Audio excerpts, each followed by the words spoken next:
সুপ্রিয় শিক্ষার্থীরা, আসসালামু আলাইকুম।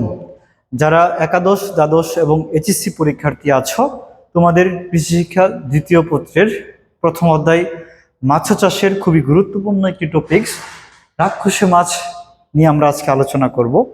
এর আগের ক্লাসগুলোতে আমরা অন্যান্য টপিকস এবং এই অধ্যায়ের গুরুত্বপূর্ণ প্রশ্ন নিয়ে কথা বলেছি। তোমরা ইউটিউব চ্যানেল এবং ফেসবুক পেজ থেকে তোমরা দেখে আসতে পারো। আমরা শুরু করছি রাক্ষসে মাছ নিয়ে। আসলে একটি পুকুরে যখন আমরা মাছ চাষ করব, আমাদের খেয়াল রাখতে হবে পুকুরটার ব্যবস্থাপনা ঠিক আছে কিনা। অর্থাৎ পুকুরের পাড়ে কোনো আগাছা থাকলে সেটা দমন করব, সেগুলা ঝোপঝাড় থাকলে সেগুলা ধ্বংস করব। পুকুরের মধ্যে যদি কোনো জলজ আগাছাগুলা থাকে বেশি পরিমাণে, সেগুলাকে আমরা তুলে ফেলবো। পুকুরের পাড় যদি ভাঙা থাকে, সেই পাড়টাকে মেরামত করব। এবং আরেকটি গুরুত্বপূর্ণ বিষয় যেটা আমরা অনেকে বুঝতে চাই না, সেটা হলো রাক্ষসে মাছ। এই রাক্ষসে মাছ দমন করতে হবে।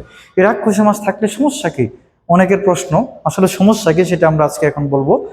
রাক্ষসে মাছ হলো এমন একটি মাছ যে অন্যান্য মাছের পোনা খেয়ে ফেলে। মারাত্মক বিষয়, অন্যান্য মাছের পোনা সে কি করে খেয়ে ফেলে। ধরো তুমি রুই মাছের পোনা দিয়েছো তোমার পুকুরে, সেখানে কি করলো, কয়েকটি রাক্ষসে মাছ থাকলো, তারা তোমার পোনা সব খেয়ে ফেললো। তুমি দেখছো আমি তো অনেকগুলা পোনা দিলাম, কিন্তু মাছ তো দেখি না।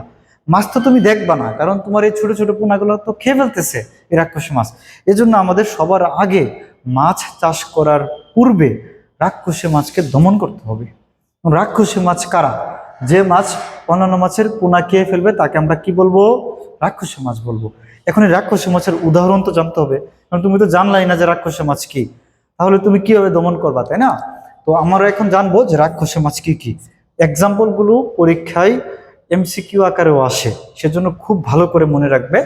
যে বোয়াল, আমরা বোয়াল মাছ অনেকে চিনি এবং বোয়াল আমাদের খুব পছন্দের। হ্যাঁ, এই বোয়াল একটি রাক্ষসে মাছ। তারপরে আইর মাছও আমরা অনেকে চিনি এবং খুবই পছন্দের, আইরও রাক্ষসে মাছ। শোল মাছ রাক্ষসে মাছ, টাকি মাছ রাক্ষসে মাছ, চিতল মাছ রাক্ষসে মাছ, চিতল এবং গজার, এগুলো হলো কি মাছ? রাক্ষসে মাছ। সবচেয়ে মজার যে বিষয়টা, আমার দীর্ঘ টিচিং প্রফেশনের কেরিয়ারে আমি যত স্টুডেন্ট দেখেছি, পরীক্ষাতে এই প্রশ্নটি আমি অনেকবারই দিয়ে থাকি যে রাক্ষসে মাছ নিম্নের কোনটি।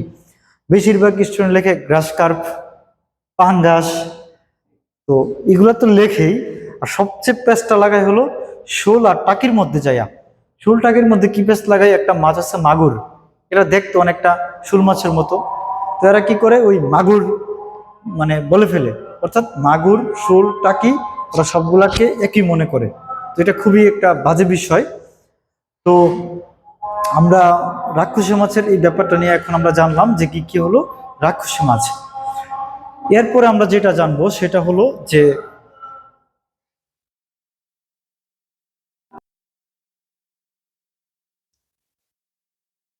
সুপ্রিয় শিক্ষার্থীরা, আমরা যেখানে ছিলাম যে বোয়াল, আইর, শোল, টাকি, চিতল, গজার, এগুলো হলো আমাদের রাক্ষসী মাছ। এখন আমাদের পুকুরে বা জলাশয়ে যেখানে আমরা মাছ চাষ করব, সেখানে যদি এই মাছগুলো থাকে, সেগুলোকে আমরা কি করব? সেগুলো আমরা দমন করব। এবং সেগুলো দমন করার ওয়েটা কি, পদ্ধতিটা কি, এটা সম্পর্কে আমরা একটু জানবো। স্যার, মাছগুলো দমন করার ওয়ে হলো তিনটা। কয়টা? তিনটা পদ্ধতি। একটি হলো যে পুকুরে জাল টেনে, অর্থাৎ পুকুরে জাল টেনে পুকুরের মধ্যে বা জলাশয়ের মধ্যে যেখানে আমরা মাছ চাষ করতে চাই, সেখানে জাল দিয়ে বারবার 4 থেকে 5 বার টানবো। 4 থেকে 5 বার মিনিমাম টেনে দেখবো যে যত সংখ্যক মাছ আমরা সেখান থেকে তুলে ফেলতে পারি।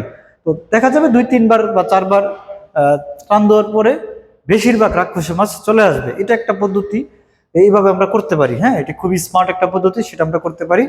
সেকেন্ড হলো পুকুরের পানি শুকিয়ে খেয়াল করবে যে আমরা যখন শীতকালে জলাশয় বা পুকুর থাকে, এগুলোতে পানি খুবই কম থাকে। আমরা দেখেছি ছোট ছোট সময়ে গ্রামে যে অল্প যখন পানি থাকে তখন এটাকে পানিগুলোকে ফেলে বা সেচে সেখান থেকে মাছ ধরা হয়। তো আমরা এই পদ্ধতিতেও করতে পারি যে পুকুরের পানি শুকিয়ে সমস্ত মাছ ধরে নতুন করে আবার আমরা যখন বর্ষার পানি আসবে বা বৃষ্টির পানি আসবে, তারপর থেকে আমরা নতুন করে কি করতে পারি, আবার পোনা বা মাছ চাষ করতে পারি। এটা একটা ওয়ে। 3 নাম্বার ওয়েটা সেটা হলো যে বিষ প্রয়োগ করে। কি প্রয়োগ করে? বিষ প্রয়োগ করে। যদিও আমরা এই পদ্ধতিটাকে খুব বেশি প্রেফার করি না, কারণ এখানে অনেকগুলো বিষয় আসলে জড়িত। দেখো, তুমি যখন একটা পুকুরে বিষটা দিবা, সেখানে কিন্তু শুধুমাত্র রাক্ষসে মাছ মারা যাবে না। রাক্ষসে মাছের সাথে যেগুলো আমাদের অন্যান্য দরকারি মাছ, যেমন রুই, কাতলা, মৃগেল যা আছে, এবং সেখানে একটা বাস্তু সংস্থান বা ইকোসিস্টেম কোলাপস করবে। যেমন পোকা মাকড়, সাপ, ব্যাঙ, বিচ্ছু যা থাকবে সব মারা যাবে। এতে করে কি হবে? পানিটা বিষাক্ত হয়ে যাবে। এক তো হলো পয়জনের কারণে, বিষের কারণে বিষাক্ত হবে। সেকেন্ড হলো ওই সমস্ত প্রাণীগুলা পচে থাকবে পানিতে, পানিটা বিষাক্ত হয়ে যাবে। এবং আমরা জানি গ্রামগঞ্জে এখনো অনেকেই পুকুরের পানির উপরে চাষবাস অথবা রান্না বাড়া, কাপড় ধোয়া, গোসল করা প্রভৃতি কাজ করে থাকে। তো এজন্য এই পানিটা বিষাক্ত করা আসলে ঠিক না। আর থার্ড কথা হলো যে এই পানিটার যে মাছগুলো, এই মাছগুলো খাওয়াও ঠিক না আসলে। তো যার কারণে আলটিমেটলি এটাতে আমরা যাব না, না যাওয়ার চেষ্টা করব। তারপরেও যদি কেউ যায়, তাহলে আমরা নিম্নোক্ত পদ্ধতিতে এই কাজটি করতে পারি। সেটি কি? সেটি হলো আমরা রুটেনন পাউডার দিতে পারি। কি দিতে পারি? রুটেনন পাউডার। এখন অনেকে বলবা যে স্যার কতটুকু পাউডার দিব, কিভাবে দিব? মনে রাখবা, তোমার পানির গভীরতা যদি 1 মিটার হয়, কত মিটার? 1 foot, sorry. তোমার পানির গভীরতা যদি 1 ফুট হয়, পানির গভীরতা যদি 1 ফুট হয়, তাহলে প্রতি ফুটের জন্য তুমি 20 থেকে 25 গ্রাম রুটেনন পাউডার দিতে পারো 5%। তোমার পানির গভীরতা যদি 1 ফুট হয়, প্রতি শতাংশে তুমি 20 থেকে 25 গ্রাম করে রুটেনন পাউডার দিবা। হয়ে গেল। এখন 2 নাম্বার হলো তুমি ব্লিচিং পাউডার দিতে পারো। কি দিতে পারো? এটা আমরা অনেকে জানি যে calcium chloro hypochlorite, calcium chloro, calcium calcium chloro hypochlorite, এটা আমরা জানি যে ব্লিচিং পাউডার। এটা আমরা পানিতে ইউজ করি বা অনেকে কাপড় ধুইতে ইউজ করি। তো এই যে ব্লিচিং পাউডার, এটা কতটুকু দিব স্যার? এটাও আপনি প্রতি 1 ফুট পানির জন্য, অর্থাৎ আপনার পানির গভীরতা যদি 1 ফুট হয়, 1 ফুট হয়, আপনি প্রতি শতাংশে 1 কেজি করে দিবেন। এটা একটু বেশি লাগবে, হ্যাঁ? প্রতি শতাংশে 1 কেজি করে দিবেন। আবার আরেকটা আছে ফসটক্সিন ট্যাবলেট।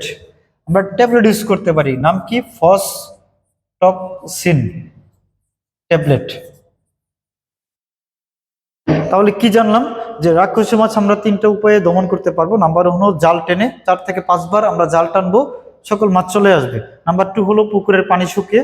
নাম্বার 3 হলো বিষ প্রয়োগ করে বা পয়জন আমরা দিব। সেই বিষটার 3টা ক্যাটাগরি আছে। নাম্বার 1 হলো রুটেনন পাউডার, অর্থাৎ আমরা প্রতি ফুট পানির গভীরতার জন্য 20 থেকে 25 গ্রাম পার শতাংশে আমরা পাউডার দিব। এবং ব্লিচিং পাউডার দিতে পারি, সেটা 1 কেজি করে। যদি আমার পুকুরের গভীরতা 1 ফুট হয়, 5% আমরা কত কেজি করে দিব? 1 কেজি করে দিব। এবং আরেকটি আছে ফসটক্সিন ট্যাবলেট। আশা করছি আমরা রাক্ষসে মাছ নিয়ে পুকুরে মাছ চাষ করব না, তাহলে ফলাফল ভালো আসবে না। মাছ চাষি তার ব্যবসায়িক কাজে বা মাছ চাষে অনেক বেশি অর্থনৈতিকভাবে লসের সম্মুখীন হবেন। ধন্যবাদ সবাইকে, আমাদের সাথে থাকবে। আসসালামু আলাইকুম।